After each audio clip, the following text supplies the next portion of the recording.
Hello students, welcome to my channel. आज के इस वीडियो के अंदर मैं आप लोगों के लिए रीड थर्ड ग्रेड मेंस का जो आपका शैक्षणिक मनोविज्ञान वाला पोर्शन है, उसका एजुकेशनल साइकोलॉजी, उसमें जो आपका टॉपिक है अधिगम लर्निंग, तो उसके हिंदी मीडियम के नोट्स लेकर आई हूँ। इजी एक्सप्लेनेशन में शॉर्ट नोट्स, मोटा मोटा जो आपको पढ़ना रहता है, किताब में इतनी सारी एक्सप्लेनेशन दी हुई रहती है, तो उसका एक शॉर्ट फॉर्म में जो आपको याद रखना है, लेवल 1 एंड लेवल 2 दोनों के लिए हेल्पफुल रहेंगे। यहाँ पे नोट्स में सबसे पहले अधिगम की परिभाषा दी हुई है और उसका उदाहरण देकर समझाया हुआ है। देन इसके बाद ये तो हो गई अधिगम की वो परिभाषा जो कि आपको याद रखनी है, यानी जो आपके समझने के लिए है। फिर उसके बाद इसमें अधिगम की वो परिभाषाएं दी हुई हैं जो कि अलग अलग साइंटिस्ट ने बताई गई है। अलग अलग साइंटिस्ट ने अधिगम को लेकर क्या कथन दिए हैं जो कि आपको डायरेक्ट कथन पूछे जाते हैं परीक्षा में, वो यहाँ पर याद करने हैं। ठीक है। उसके बाद इसमें आपका टॉपिक है अधिगम एवं परिपक्वता में अंतर। तो जो आपका बुक से यदि आप ये टॉपिक पढ़ोगे तो उसमें बहुत सारी थ्योरी दी हुई होगी, जबकि यदि आप नोट से इतना भी पढ़ लेते हो तो ये भी आपके लिए सफिशिएंट है। यहीं से आपको डायरेक्ट क्वेश्चन देखने को मिल जाएगा। ये परिपक्वता और अधिगम में अंतर के जितने भी पॉइंट्स हैं उनसे आपके जो सही गलत कथन है या फिर डायरेक्ट वन लाइनर क्वेश्चन वहाँ एग्जाम में आपका बनेगा, तो ये इनको आप डायरेक्ट नोट से भी याद कर सकते हैं। ठीक है। फिर नेक्स्ट इसमें टॉपिक डाला है अधिगम के सिद्धांत।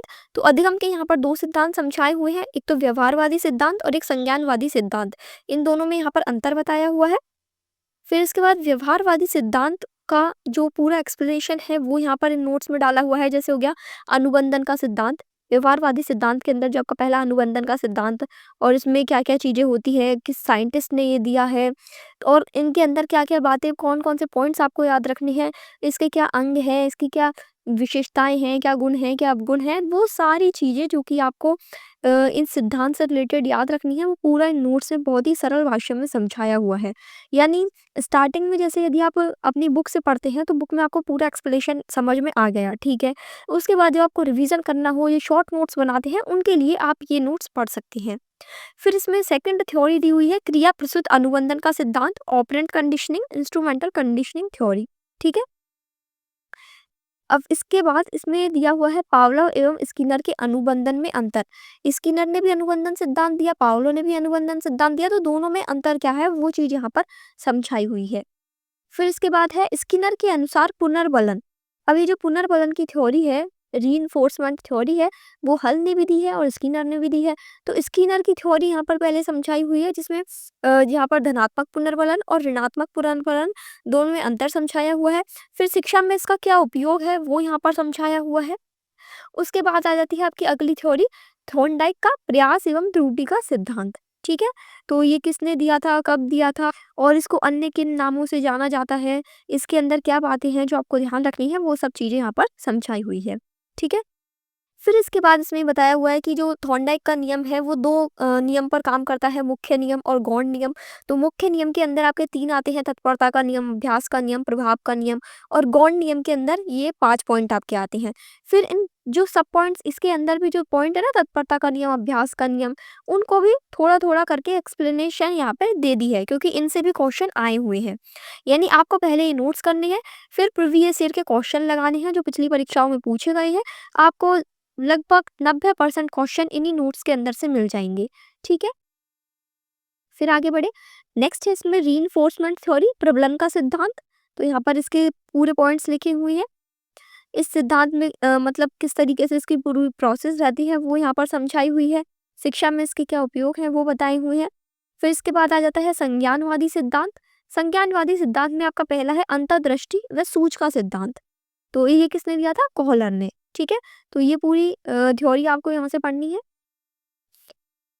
इसके अलावा जो भी आपके अदर टॉपिक्स हैं थर्ड ग्रेड मेंस के सिलेबस में, उन सभी के नोट्स मैंने इस तरीके से प्रोवाइड किए हुए हैं और बाकी के बचे हुए टॉपिक्स आपके आगे वाले वाले टाइम में आपको चैनल पे देखने को मिलेंगे। इसलिए ये पूरे नोट्स लेने के लिए आप चैनल को सब्सक्राइब करें और आप चाहे तो यहाँ से खुद से भी नोट्स को लिख के बना सकते हैं या फिर आप स्क्रीनशॉट लेके खुद से पीडीएफ बना सकते हैं। आपके ऊपर है कि आप इन नोट्स को कैसे पढ़ते हैं। ठीक है। बाकी मैं ये कहूँगी कि खुद से शॉर्ट नोट्स बनाने से अच्छा आप यदि इन नोट्स को भी पढ़ लेते हैं तो वो आपका टाइम भी बचाएगी और आपको एक बेटर कंटेंट, एक ईज़ी अच्छा जो एक्सप्लेनेशन वाला कंटेंट है, वो आपको यहाँ से देखने को मिलेगा। फिर इसके बाद आ जाती है आपकी जीन पियाजे का संज्ञानात्मक विकास का सिद्धांत। ये किसने दिया था? जीन पियाजे ने दिया था। देखो चीज़ें तो आपने पढ़ ली होंगी, क्लासेस आपने यूट्यूब वगैरह कहीं से भी देख ली होंगी, चीज़ें समझ ली होंगी। लेकिन एक ही रहता है ना कि कुछ लिखा हुआ हो तो वहाँ से बार-बार रिवाइज़ करते रहिए तो वो याद होता रहता है। तो वो चीज़ उस तरह का जो कंटेंट है, उस तरह के नोट्स ये यहाँ पर मैं आपको इस वीडियो के अंदर प्रोवाइड करा रही हूँ। अब यहाँ पर संज्ञानात्मक विकास के अंदर 4 अवस्थाएँ होती हैं और इनसे क्वेश्चन हर बार आता ही है। ये चारों अवस्थाएँ की जो-जो भी विशेषताएँ हैं ना, वो आपको पूरी की पूरी याद कर लेनी है बिल्कुल अच्छे से। ठीक है? कौन-सी अवस्था किस वर्ष के लिए है, किसकी क्या विशेषताएँ हैं, वो सब चीज़ें। इसके बाद आ जाता है जीन पियाजे के सिद्धांत की शब्दावली, यानी जीन पियाजे ने जो सिद्धांत दिया था उसके अंदर कौन-कौन से शब्द जो बताए गए हैं, उन्होंने कौन-कौन सी बातें बताई गई हैं, वो सब चीज़ें।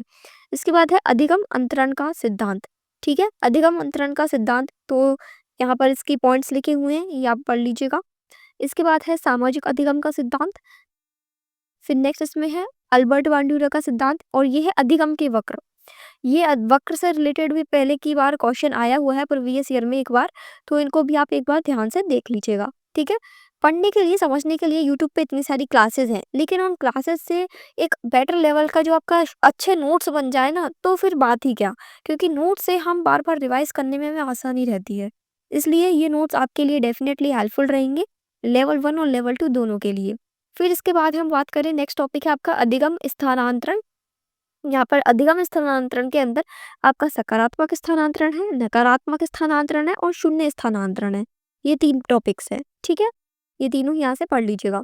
इसके बाद लास्ट में इसमें अधिगम के सोपान लिखे हुए हैं, तो यहीं पे आपका जो पूरा ये अधिगम वाला टॉपिक है वो कंप्लीट होता है।